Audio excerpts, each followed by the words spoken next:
comment rendre nos collections attrayantes pour les non-passionnés, tout en simplifiant le travail occasionné par la culture de nos plantes en pot. La culture des plantes en pot est la plus facile. Elle permet de contrôler les arrosages, de satisfaire les besoins divers de chaque espèce. Si cela est facile pour une petite ou moyenne collection, dès que l'on possède plus de 1000 espèces, cela devient très lourd comme gestion. Arrosage, repiquage, traitements divers, etc. Pendant mes 58 ans de passion des plantes succulentes, j'ai essayé diverses méthodes pour résoudre ce problème de multitude de plantes. Je peux affirmer que pour certaines espèces de plantes délicates, voire difficiles, la culture des plantes en pot pour ces espèces est incontournable. Pour les 3/4 des espèces de cactacées et autres succulentes que l'on cultive en général, on peut résoudre ces problèmes de repiquage de plantes en les repiquant à même les tablettes ou sur les plates-bandes des serres. Depuis 1962, je pratique cette méthode de culture.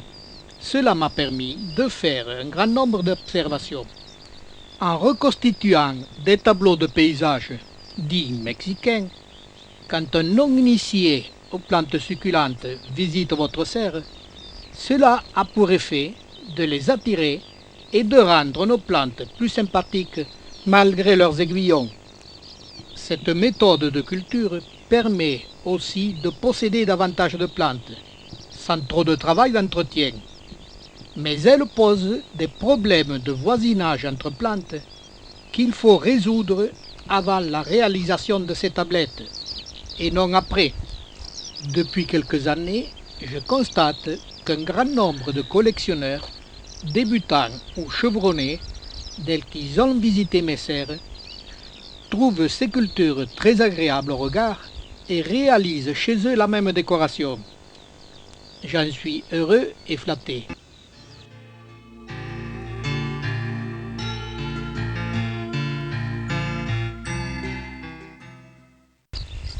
Et qu'ils ont planté à même le sol des plantes géantes au développement très rapide avec des globuleuses au développement très lent qui vont vite être étouffées et mourir rapidement.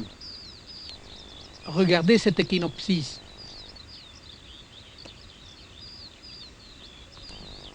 Nous le retrouvons quelques années après. Il est 10 fois plus gros. Et ce sera la même chose pour ces aloés géants, pour ces opuntias. Vous les voyez 10 fois plus gros, ils seront vite au sommet de la serre.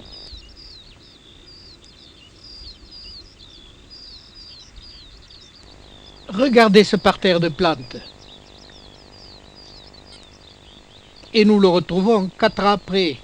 C'est très beau, c'est magnifique. Mais les plantes sont déjà une sur l'autre. Dans quelques années, il va falloir les repiquer et ce ne sera pas une mince affaire. Très beau ce Montvileas Pegasini cristé de 50 cm de hauteur. 4 ans après, il est superbe.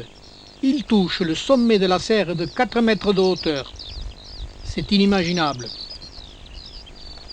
Et je pourrais, comme cela, vous montrer des centaines d'exemples qui se sont reproduits systématiquement dans chaque collection. Et croyez-moi, si pendant quelques années, ces collections ainsi repiquées font la joie de leurs propriétaires, au bout de 6 à 7 ans, c'est devenu leur enfer vert.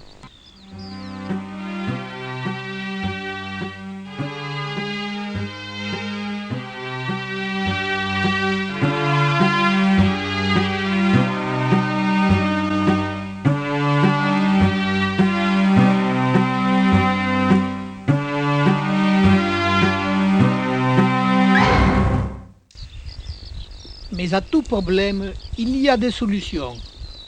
Pour ma part, je ne mets en collection à même le sol que les plantes à développement lent ou de petite taille. Les plantes fragiles, de cultures difficiles, je les greffe. Comment mettre à même le sol ces agaves qui, avec leur rejet, sont capables de casser les vases, de passer par le moindre trou et par la suite de se développer dans nos serres de façon démesurée. Avec quelques plantes, je vais vous montrer en simulation une façon de pouvoir mettre en serre des agaves avec, à leurs pieds, quelques petites cactacées. En premier, je prépare un emplacement pour le vase de mon agave.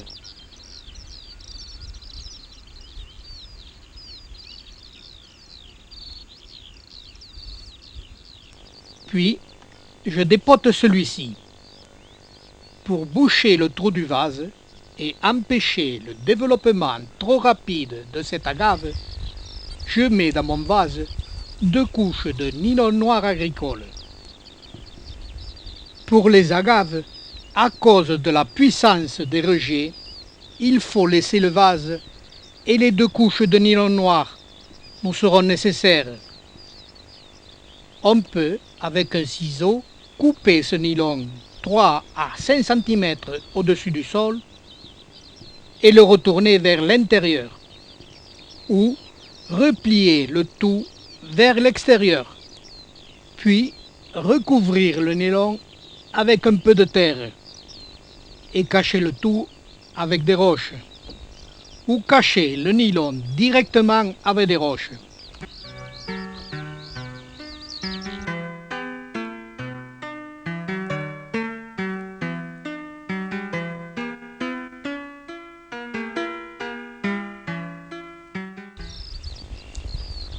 Pour les autres plantes succulentes, grandes cactacées, ou comme ici Crassula portulacea, que si on les repique à même le sol, ils deviendraient en quelques années de petits arbres. Pour ces plantes, il n'est pas nécessaire de laisser le vase. Seules 2 couches de nylon noir sont suffisantes. De cette façon, on peut contrôler le développement de ces grandes plantes. Il sera en fonction du volume de sol que vous lui accorderez. Puis, même technique, découper ou retourner le nylon, le recouvrir avec un peu de terreau ou des roches. Nous venons de voir 2 opérations qui permettent de contrôler les plantes à grand développement. Avec cette technique, on peut faire des décorations avec des petites cactacées ou autres succulentes, sans tomber dans le piège de la forêt vierge. Et maintenant, on peut faire la décoration de son choix. Nylon pour les plantes à grand développement et racines libres pour les plantes à petit développement.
Les grands avantages de cette technique sont multiples.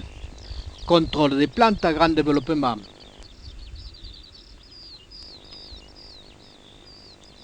On peut à tout moment arracher ces grandes plantes sans déranger celles qui les entourent. On doit surveiller les racines, qu'elles ne passent pas par-dessus le nylon. Pour les arrosages, pas de crainte. Les plantes ainsi repiquées seront en serre toujours en manque d'eau. Les plantes ainsi repiquées pourront rester une dizaine d'années ou plus, ce qui simplifie le travail dans les grandes collections. Mais il est rare d'attendre si longtemps. Refaire la décoration d'une partie de la serre devient un plaisir que l'on peut exécuter suivant les besoins.